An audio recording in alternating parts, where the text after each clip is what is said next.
Diawali dengan badai COVID yang masih menerjang kota Tarakan, membuat 157 tenaga kesehatan atau nakes, baik perawat hingga dokter, dinyatakan positif COVID di RSUD Tarakan yang saat ini berganti nama menjadi RSUD Dr. Haji Yusuf SK. Hal ini membuat RSUD harus menutup pelayanan hingga 1 minggu. Di tengah COVID yang kian mencekam, pemerintah pun berupaya mempercepat pendistribusian vaksin COVID sebagai upaya membentuk kekebalan komunal. Dan untuk pertama kalinya, vaksin COVID jenis Sinovac berjumlah 4.600 dosis sampai di kota Tarakan.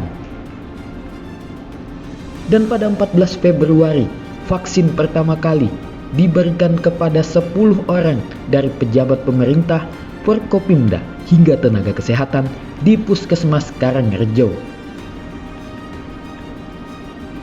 Di bulan Februari, Kalimantan Utara resmi memiliki gubernur dan wakil gubernur yang baru, yaitu Dr. Andes Zainal Arifin Paliwang SHM Hum dan Dr. Andes Jansen Tipapadan MSI, setelah dilantik langsung oleh Presiden Republik Indonesia Joko Widodo di Istana Negara. Polres Tarakan berhasil mengamankan 2 mucikari, yakni seorang wanita berinisial MY dan pria berinisial DB di Jalan Daan Mogot, Jakarta Barat. Ini merupakan buntut dari pengungkapan prostitusi online di sebuah hotel di kota Tarakan, di mana polisi mendapati 2 PSK yang merupakan warga Jakarta. Setelah sekian lama pembelajaran secara online akibat COVID, setidaknya ada 10 kecamatan di Nunukan yang menerapkan pembelajaran tatap muka atau PTM untuk tingkat sekolah dasar dan sekolah menengah pertama. 10 kecamatan itu terdiri dari 5 kecamatan di Kerayan, 4 kecamatan di Lumbis, dan 1 kecamatan di Sembakung Atulai. Juru bicara Satgas Penanganan COVID-19 Nunukan, Aris Suyono menjelaskan, 10 kecamatan di wilayah 3 sudah menerapkan pembelajaran tatap muka karena diprioritaskan karena kecamatan yang tidak terdampak COVID. Semakin dekatnya masa berakhir hak guna bangunan atau HGB Pasar THM membuat pelaku usaha galau dengan kebijakan tidak diperpanjangnya HGB oleh pemerintah kota Tarakan. Tenan pun menggelar rapat dengar pendapat atau hearing bersama DPRD Tarakan dan menghadirkan perwakilan Pemkot Tarakan pada Senin 5 April. HGB di Kompleks THM Simpang 4 Kota Tarakan pun telah berakhir pada 11 Agustus 2021. Wali Kota Tarakan pun mengimbau agar seluruh tenan atau penyewa yang tidak melanjutkan kontrak dapat meninggalkan ruko THM dan diberi waktu 2 minggu, sehingga kedepannya dapat dikelola oleh pemerintah kota. Namun Ketua Tenan THM, Ferry, mengatakan jika Pemkot tidak boleh sepihak karena pihaknya telah melayangkan gugatan ke PT UN sehingga seharusnya kebijakan selanjutnya menunggu hasil dari pengadilan. Dan surat putusan dari PT UN pun telah keluar pada 16 September. Adapun amar putusan tersebut berisi menolak permohonan penundaan pelaksanaan objek sengketa dari para penggugat. Keputusan tersebut berisi 6 poin dan merekomendasikan Pemkot Tarakan memperpanjang HGB penyewa di Kompleks THM Plaza. Meski berharap perpanjangan HGB, namun Ferry menegaskan jika para penyewa memiliki hak bangunan yang berdiri di THM Plaza. Dunia pendidikan di kota Tarakan pun sempat dihebohkan dengan aksi pencabulan yang dilakukan tersangka berinisial MS usia 26 tahun yang berprofesi sebagai tenaga pendidik. MS diketahui telah mencabuli 4 orang dan semuanya merupakan laki-laki. Kasat Reskrim Polres Tarakan, Ibtu Muhammad Aldi, mengatakan untuk melancarkan aksinya pelaku menggunakan modus menyuruh korban memijat dengan durasi 1 hingga 2 jam. Tujuannya agar korban kelelahan dan tertidur. Dari keterangan korban didapat saat korban tertidur, badan dibalikan dan membuka celana korban untuk melancarkan aksinya. Bahkan pelapor terakhir mengalami kasus terparah di mana pelaku sampai memasukkan kemaluannya ke dubur korban.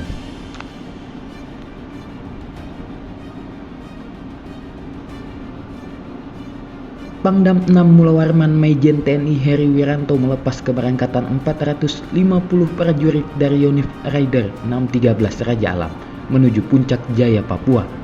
Pangdam menjelaskan perkembangan di Papua saat ini tidak kondusif. Namun dengan kehadiran Satuan Unifieder 613 Raja Alam diharapkan bisa memberikan keamanan bagi masyarakat setempat. Seorang pria tak dikenal menyerang markas Komando Polres Tarakan. Peristiwa itu terjadi pada Minggu 25 April pukul 10:20 waktu Indonesia Tengah. Pelaku diketahui melempar kaca depan ruang Sentral Pelayanan Kepolisian Terpadu atau SPKT dengan menggunakan batu bata. Pelaku saat itu juga diamankan oleh personel jaga meski sebelumnya sempat mengancam petugas. Sebelum kejadian, pria berinisial MH diketahui berjalan kaki di sekitar Polres Tarakan. Akibat penyerangan yang dilakukan oleh MH, satu orang penjaga mengalami luka-luka akibat pecahan kaca yang terpental ke arah petugas. Adapun motif dari penyerangan tersebut diketahui karena pelaku mengaku benci dengan institusi Polri. Di bulan Mei, banjir kembali melanda dua desa yang ada di Kabupaten Malinau, yaitu Desa Paking dan Desa Harapan Maju Kecamatan Mentarang. Dari penelusuran awak media Radar Tarakan Televisi kepada salah seorang warga di desa tersebut, dijelaskan jika air sudah naik hingga 10 meter dan sebagian besar warga sudah mengungsi.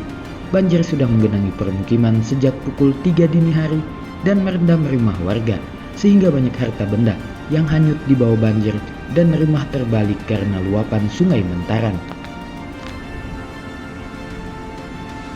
Kasus peredaran narkotika jenis sabu-sabu di Kalimantan Utara bukanlah hal yang tabu, apalagi daerah yang berbatasan langsung dengan negara tetangga, disertai banyaknya pintu ilegal yang memudahkan akses pelaku untuk mendistribusikan barang haramnya tersebut.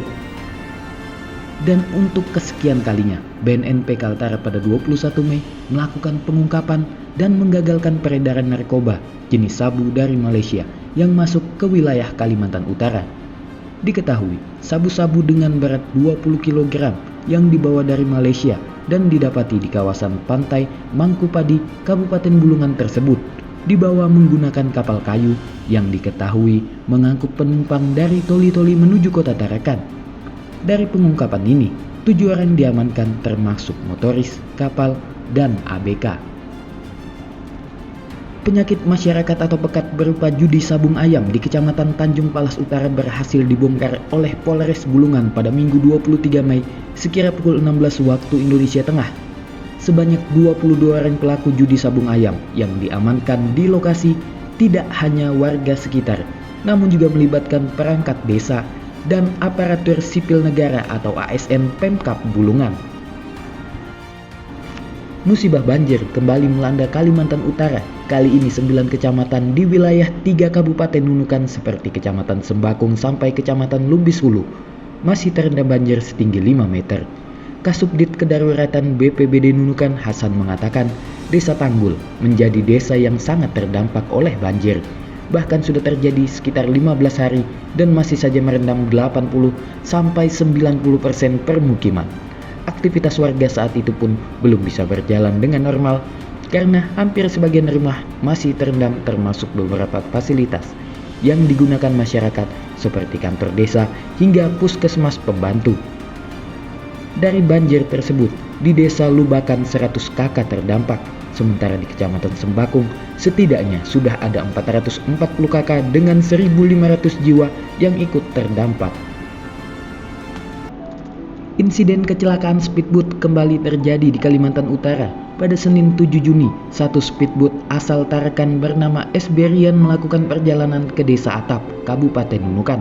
Namun saat berada di perairan Desa Pelaju, Kecamatan Sembakung, speedboat tersebut terbalik. Diketahui jumlah penumpang sebanyak 30 orang, diantaranya 23 orang dewasa dan 7 anak-anak. Akibat terbaliknya speedboat tersebut, 6 orang dinyatakan meninggal dunia. Setelah pandemi mulai mereda, pelaksanaan pembelajaran tatap muka atau PTM pun telah dilakukan di beberapa sekolah di Kota Tarakan, salah satunya di SMP Negeri 7 Kota Tarakan.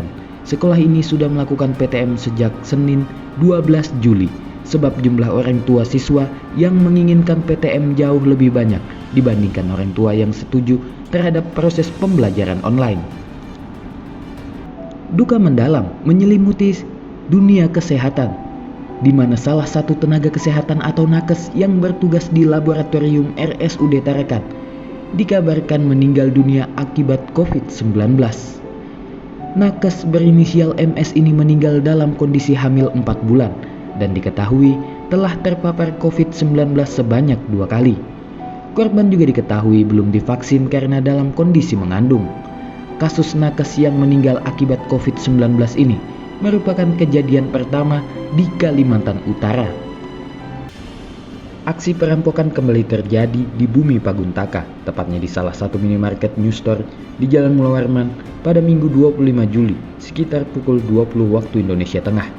Akibat dari kejadian ini, salah seorang security kantor Taspen cabang Tarakan yang kantornya bersebelahan dengan minimarket bernama Rivaldi meninggal dunia akibat tusukan senjata tajam saat mengejar pelaku yang mencoba melarikan diri. Sebelumnya korban sempat dilarikan ke rumah sakit dan mengalami koma, namun nyawanya tak dapat tertolong hingga dinyatakan meninggal dunia. Diketahui pelaku pun berhasil kabur dan membawa lari uang tunai senilai 6 juta rupiah. Setelah melarikan diri selama 3 hari, pelaku perampokan dan pembunuhan pun akhirnya berhasil diamankan petugas. Aparat kepolisian berhasil mengantongi identitas maupun lokasi keberadaan pelaku yang diketahui masih berusia 24 tahun. Pelaku ditangkap di area pertambakan di Tanjung Tiram, Kabupaten Bulungan pada Rabu 28 Juli pukul 21 waktu Indonesia Tengah. Terkait dengan motif kejahatan yang dilakukan, pelaku mengakui jika terdesak akan kebutuhan ekonomi. Eko Pristiawan, pria yang dikenal sebagai Bapak UMKM Kaltara meninggal dunia setelah sebelumnya ia berjuang sembuh dari COVID dan dikabarkan sempat membaik, namun ia dinyatakan meninggal dunia pada 28 Juli. Kepergiannya pun meninggalkan duka yang mendalam, baik bagi keluarga, sahabat, hingga pelaku UMKM. Di awal Agustus, terjadi bencana tanah longsor yang menelan korban jiwa, di mana pada Rabu malam pukul 23:30 waktu Indonesia Tengah, Kota Tarakan mulai dilanda hujan deras disertai angin kencang di beberapa wilayah.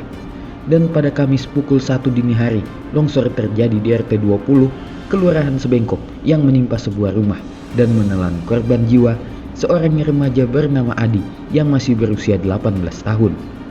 Dari hasil evaluasi pasca kejadian oleh BPBD, diketahui adanya pematangan lahan di atas bukit menjadi penyebab terjadinya longsor yang memakan korban jiwa tersebut. Sebanyak 126 kg barang bukti sabu-sabu berhasil digagalkan peredarannya oleh Direktorat Narkoba Polda Kalimantan Utara. Diketahui, sabu tersebut akan dibawa ke Kalimantan Timur melalui Tanjung Selor menggunakan akses darat. Dari pengembangan kasus tersebut, 5 tersangka berhasil diamankan, termasuk pengendali sabu-sabu yang merupakan warga binaan kasus narkotika dari Lapas Bontang, Kaltim. Pemerintah Provinsi Kalimantan Utara bersama dengan seluruh unsur, termasuk aparat TNI, melaksanakan instruksi Presiden Joko Widodo untuk melakukan vaksinasi di seluruh wilayah terpencil dan perbatasan di Indonesia. Pada Kamis 26 Agustus pagi, kegiatan yang diinisiasi oleh Lantamal 13 Tarakan melakukan vaksinasi tahap pertama. Vaksinasi dilakukan di 2 tempat, yakni di Pos Satgas Pamtas Indonesia Malaysia, Long Midang, dan Balai Pelayanan Umum Long Bawan, Kecamatan Krayan, Kabupaten Nunukan. Dalam vaksinasi kali ini, Gubernur Kalimantan Utara Zainal Arifin Paliwang bersama Ketua DPRD Kaltara juga hadir langsung di lokasi.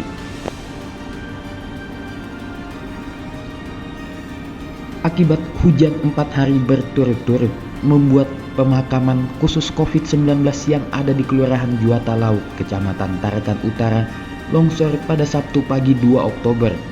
Setidaknya ada 10 makam rusak akibat longsor tersebut. Pemkot pun mengambil langkah penanganan dengan mulai melakukan pemindahan. Hasil pemetaan yang dilakukan dari 300 makam COVID, terdapat 45 makam yang berpotensi longsor dan harus dipindahkan. Pemindahan pun selesai dalam waktu 3 hari.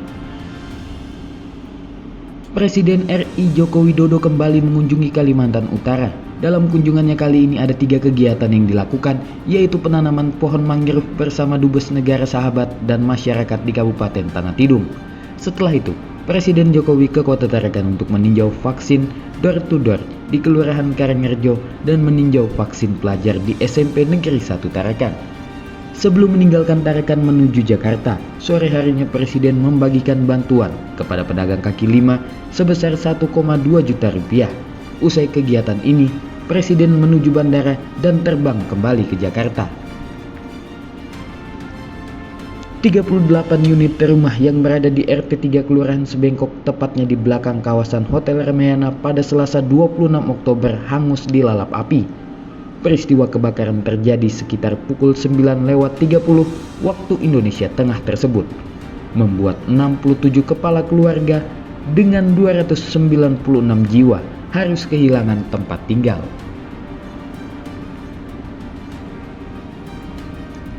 Viralnya video Kapolres Nunukan AKBP Saiful Anwar yang memukul Brigadir Sony atau SL di media sosial membuat Kapolres Nunukan dinonaktifkan sementara dan keduanya juga dilakukan pemeriksaan untuk dilakukan klarifikasi oleh Propam Polda Kaltara. Setelah insiden itu, tertanggal 31 Oktober 2021, Saiful Anwar pun dimutasi sebagai perwira menengah atau Pamen Pelayanan Markas atau Yanman Polri. Mutasi dilakukan dalam rangka evaluasi jabatan berdasarkan surat telegram yang dikeluarkan Kapolri Jenderal Listio Sigit Prabowo. Polres Tarakan melalui unit perlindungan perempuan dan anak atau PPA kembali mengungkap perkara pencabulan anak di bawah umur, di mana hal tersebut dilaporkan oleh orang tua korban. Tersangka dengan inisial MS berusia 53 tahun yang diduga telah melakukan pencabulan anak di bawah umur korban yang masih berusia 11 tahun tersebut. Diketahui jika pelaku tersebut masih berstatus sebagai tenaga pengajar atau guru di salah satu sekolah negeri di Kota Tarakan. Wali Kota Tarakan periode 1999 hingga 2009 yang juga akademisi dan tokoh penggagas terbentuknya Kalimantan Utara serta tokoh pembangunan, Dr. Yusuf Serang Kasim, tutup usia pada Jumat 12 November pukul 11:50 waktu Indonesia Tengah. Setelah sebelumnya sempat mendapatkan perawatan di RSUD, jenazah pun langsung dibawa ke rumah duka yang berada di Jalan Mulawarman untuk persiapan pemakaman yang dilakukan di Taman Makam Pahlawan yang berada di Jalan Kusuma Bangsa. Ratusan orang pun ikut mengiringi proses pemakaman yang dihadiri sejumlah pejabat, tokoh agama, tokoh adat, dan masyarakat. Aksi demo buruh menolak UMK Tarakan 2022 dilakukan pada Selasa 23 November di depan kantor Wali Kota Tarakan. Penolakan dilakukan karena di mana penuntutan UMK melalui PP 36 tahun 2021 tentang pengupahan dinilai nominalnya tidak sesuai dengan ketentuan. Untuk menetapkan keputusan UMK yang akan diajukan ke Gubernur Kaltara, Wali Kota bersama pihak terkait langsung mengadakan rapat dari pantauan radar Tarakan Televisi. Rapat terkait pengupahan tersebut selesai pukul 21:30 waktu Indonesia Tengah. Dan melalui surat keputusan Gubernur Kaltara yang ditetapkan pada tanggal 29 November, upah minimum kota atau UMK Tarakan tahun 2022 pun telah disetujui sebesar Rp3.774.378. Pengeroyokan yang terjadi di salah satu tempat hiburan malam atau THM di Jalan Hasanuddin pada Kamis 25 November dini hari, pelakunya perlahan mulai terungkap. Diketahui setelah kejadian pada subuh hari, malam harinya, satu pelaku berinisial PL alias AC berhasil diamankan oleh kepolisian. Kepolisian pun terus melakukan pengejaran terhadap pelaku lainnya. Pada 28 November, pelaku berinisial LS diamankan saat mencoba melarikan diri ke Nunukan. Sementara dua pelaku lainnya, BB, diamankan di Tarakan pada 1 Desember tepatnya di daerah Pantai Amal saat bekerja. Dan terakhir pelaku berinisial KS yang merupakan pelaku penikam diamankan pada 4 Desember saat sedang melakukan pelarian ke daerah Entikong, Kalimantan Barat.